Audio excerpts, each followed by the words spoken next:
Loss चुनाव 2024 में बिहार में राजद और जदयू लड़ सकते हैं 15-15 सीटों पर। 8 सीटें कांग्रेस को देने की तैयारी।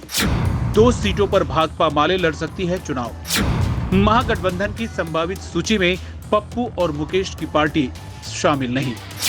पप्पू और मुकेश की उपेक्षा से महागठबंधन होगा प्रभावित। कांग्रेस को 4 से ज्यादा सीटें देना आत्मघाती। लगता है इंडिया महागठबंधन में पप्पू यादव और मुकेश सहनी को शामिल करने के पक्ष में नहीं है, जबकि महागठबंधन को पप्पू के समर्थन के बिना पूर्णिया, सुपौल और मधेपुरा सीट को जीतने में परेशानी होगी और वोट बंट जाने की स्थिति में ये सीटें भाजपा के पक्ष में जा सकती हैं। यदि मुकेश सहनी महागठबंधन में शामिल नहीं होते हैं तो महागठबंधन को मल्लाह वोट नहीं मिलेंगे।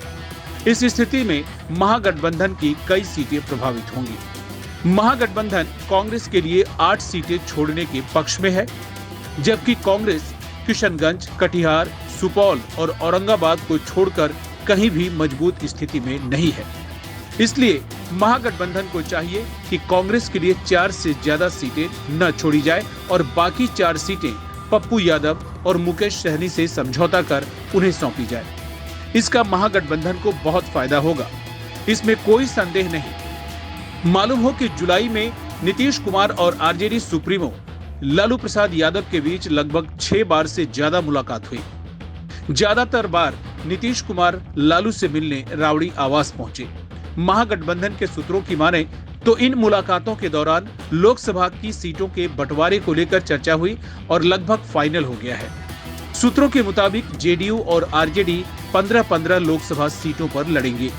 कांग्रेस को 8 सीटें और भाकपा माले को 2 सीटें दी जाएंगी। यह बंटवारा जातिगत आधार और पिछले लोकसभा के प्रदर्शन के आधार पर किया गया है। हालांकि इस पर फिलहाल कोई भी नेता औपचारिक रूप से कुछ भी बोलने से बच रहा है।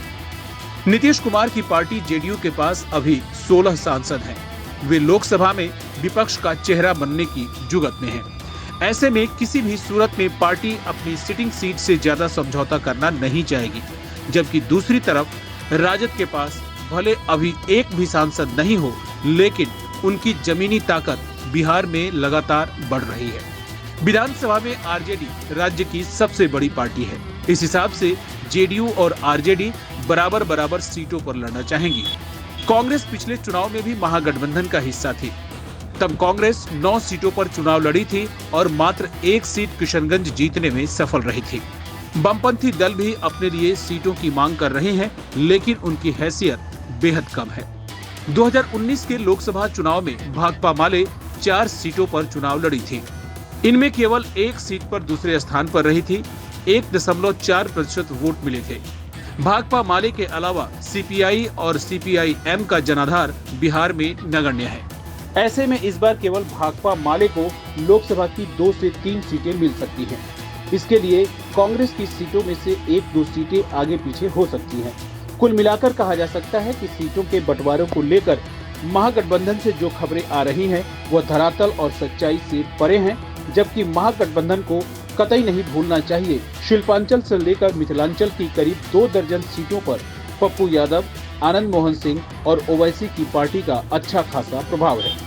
इस स्थिति में इन तीनों को इग्नोर करके लोकसभा चुनाव 2024 को जीत पाना महागठबंधन के लिए आसान नहीं होगा।